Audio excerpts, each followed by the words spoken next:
How to fix the cannot log in to Roblox issues on your Android.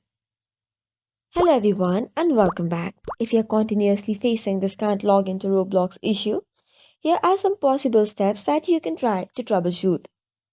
To get started with, you have to check your internet connection.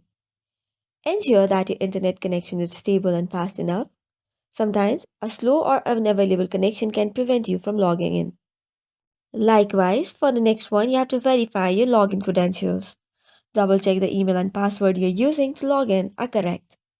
Incorrect login details will prevent you from accessing the account. Likewise, for the third option, you have to update the Roblox app. Go to Play Store, search for Roblox. If there's an update button, tap on it. If not, which means your application is up to date.